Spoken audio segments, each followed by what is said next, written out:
অবস্থানগত কৌশলগত অবস্থান এই নিয়ে একটা বড়তর গন্ডগোল দুজনের মধ্যে লেগেছিল। এই একটাই কারণে এফটিএ আটকে ছিল, সব দেশের সঙ্গে হয়ে গিয়েছে। এখন শেষে ইউরোপিয়ান ইউনিয়নের সঙ্গে যখন ট্রেড এফটিএ হয়ে যায়, সেই সময় কিন্তু ট্রাম্প কিন্তু চাপে পড়ে যান, আরো বহুমুখী চাপে পড়েছেন, সেটা আমি পরে বলছি।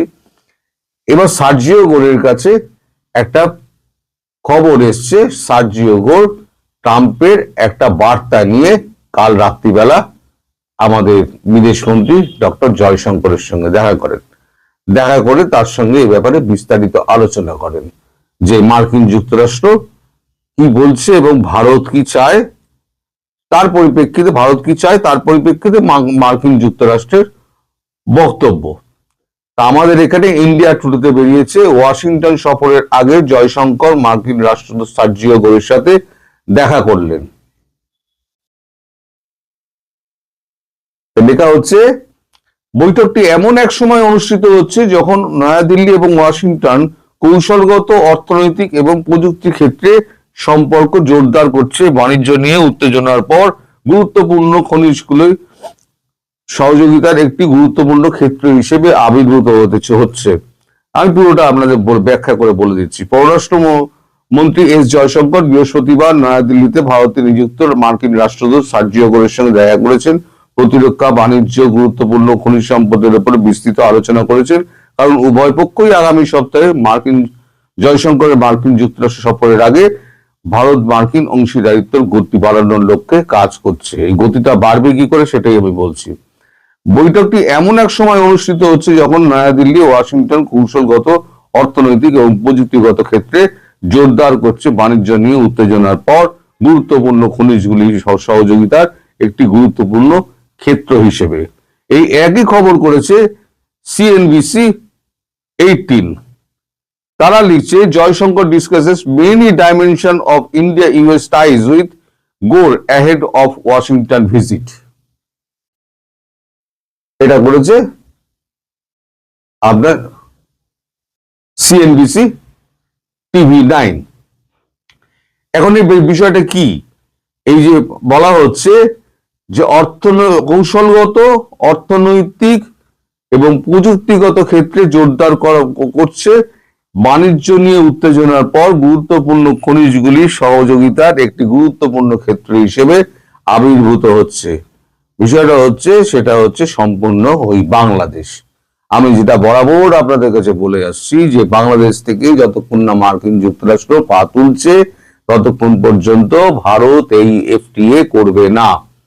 এবং মার্কিন যুক্তরাষ্ট্র আটকে বসছিল। ট্রাম্পের একটা গুঁ ছিল যে যতক্ষণ না মোদি তাকে হ্যালো ট্রাম্প যতক্ষণ না বলছেন, হ্যালো মিস্টার ট্রাম্প বা হ্যালো মিস্টার প্রেসিডেন্ট ট্রাম্প, ততক্ষণ পর্যন্ত মানে ট্রাম্প খুশি হননি। উনি বলেছেন আমাকে খুশি করতে পারেননি। তা মোদিজি খুশি করার দিকে হাঁটেননি। মোদিজি নিজের জায়গায় বসছিলেন চুপ করে, যে কত লড়বি লড়, তোর দেশের মানুষ যদি না খেয়ে মরে তাহলে আমার কেউ যায় আসে না। এখন সেই জায়গায় এমন একটা মানে দেখুন, পাবলিক প্রেশার হচ্ছে এমন একটা জিনিস না যেখানে আচ্ছা মানুষকে, আচ্ছা দেশের নেতাকে কিন্তু নতি স্বীকার করতে হয়। এখন আমেরিকার যে অর্থনৈতিক অবস্থা, যে এখন মূল্যবৃদ্ধি যেখানে গিয়ে পৌঁছেছে এবং খাদ্য সংকট যেভাবে দেখা দিয়েছে, তাতে কিন্তু আমেরিকার পক্ষে বেশি দিন টিকে থাকা মুশকিল।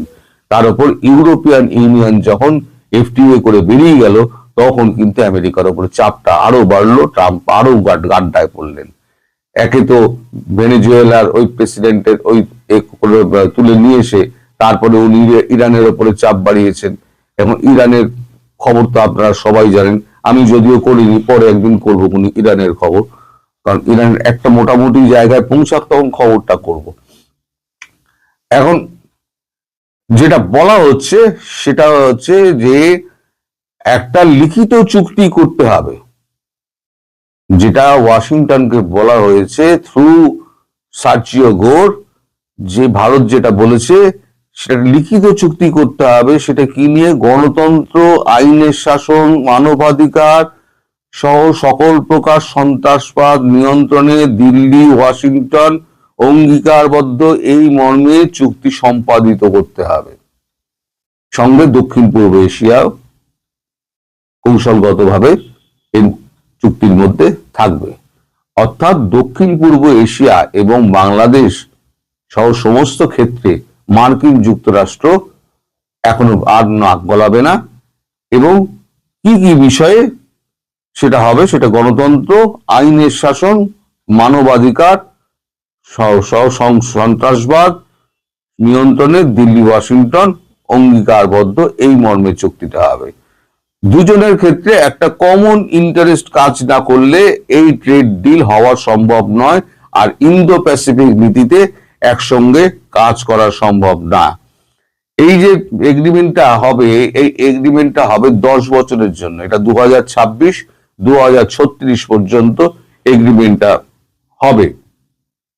একটা জয়েন্ট টাস্কফোর্স একটা গঠন করা হয়েছিল, কবে হয়েছিল আমি জানি না, মনে নেই আর কি। এই জয়েন্ট টাস্কফোর্সকে সুপারিশ এবং সিদ্ধান্ত অনুযায়ী 2036 পর্যন্ত এটা বহাল রাখতে হবে। এই যে এগ্রিমেন্টটা হবে সেটা জয়েন্ট টাস্কফোর্সের যে সুপারিশ এবং সিদ্ধান্ত ছিল, সেই সিদ্ধান্তগুলো অনুসরণ করে এই এগ্রিমেন্টটা করতে হবে, যেটা 2036 পর্যন্ত বহাল থাকবে।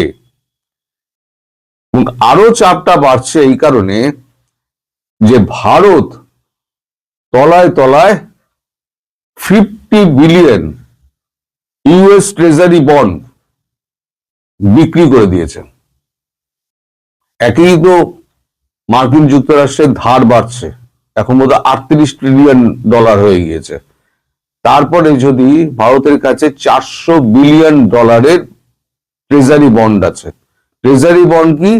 আগে একটা সুরক্ষিত জায়গা ছিল যে আমি ট্রেজারি বন্ড ইস্যু যখন করে আমেরিকা, তখন আমি ডলার দিয়ে ট্রেজারি বন্ড কিনে রেখে দিলাম, যে ওই টাকাটা আমার সুরক্ষিত থাক, ব্যাংকে রাখার মতো মার্কিন যুক্তরাষ্ট্রের কাছে রইল।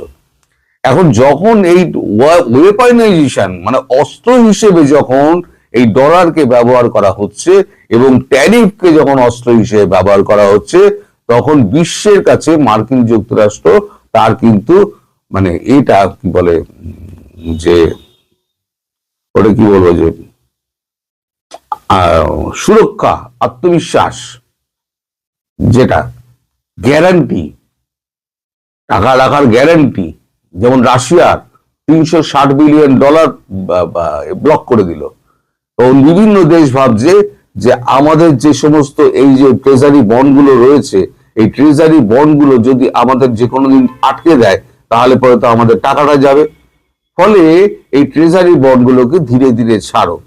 যেমন চায়না অলরেডি 150 বিলিয়ন চায়না ছেড়ে দিয়েছে, ভারত 50 বিলিয়ন ছেড়েছে, এবং বাকি 350 বিলিয়ন এখনো হাতে রেখে দিয়েছে। এটাও একটা বড় চাপ যে এইভাবে যদি ট্রেজারি বন্ড যদি বিক্রি করে দেওয়া হয়, তাহলে ওই টাকাটা তো মার্কিন যুক্তরাষ্ট্রকে ফেরত দিতে হবে। ভারত কি করছে? ওই $50 বিলিয়ন যেটা ফেরত পেল, সেটা দিয়ে ভারত সোনা কিনে নিল। এই যে সোনার বাজারে এত যে চড়া দাম দেখছেন না, সেটা হচ্ছে সব ওই ট্রেজারি বন্ড বিক্রি করার টাকা।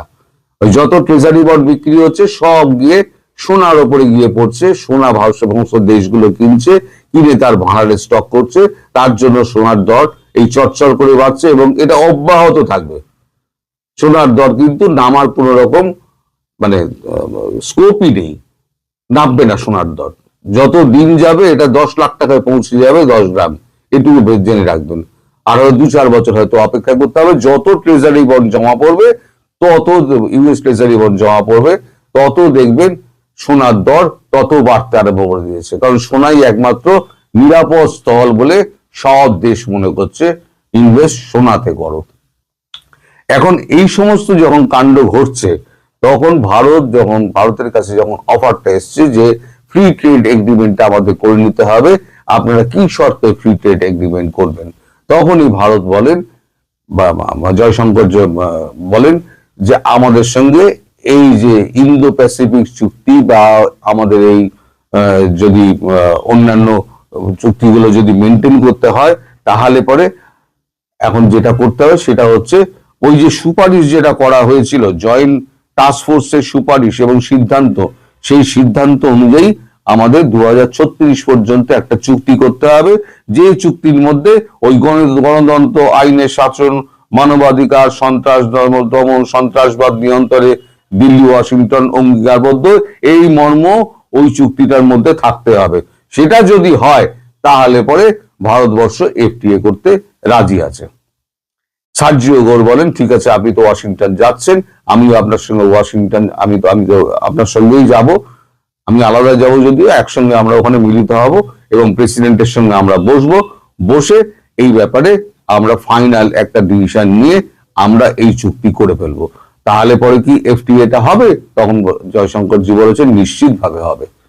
তাহলে পরে ভারত এবং মার্কিন যুক্তরাষ্ট্রের মধ্যে ফ্রি ট্রেড এগ্রিমেন্ট যেটা হওয়ার সেটা হবে, কিন্তু তার আগে যে গ্যারান্টি দিতে হবে সেটা হচ্ছে ইউনুসকে আগে ওখান থেকে উৎখাত করতে হবে। ইউনুস যতক্ষণ না উৎখাত হচ্ছে ততক্ষণ পর্যন্ত কিন্তু এই ফ্রি ট্রেড এগ্রিমেন্ট হবে না, পরিষ্কার জানিয়ে দেওয়া হয়েছে। এবং সার্জিও গোর বলেছে মার্কিন যুক্তরাষ্ট্রের পক্ষ থেকে সমস্ত রকম পদক্ষেপ নেওয়া হবে যাতে বাংলাদেশে ইউনুস সরকার এবং ইউনুস যাতে ক্ষমতায় না থাকতে পারে, বাকিটুকু আপনারা যেভাবে বলবেন সেভাবে ভাবে।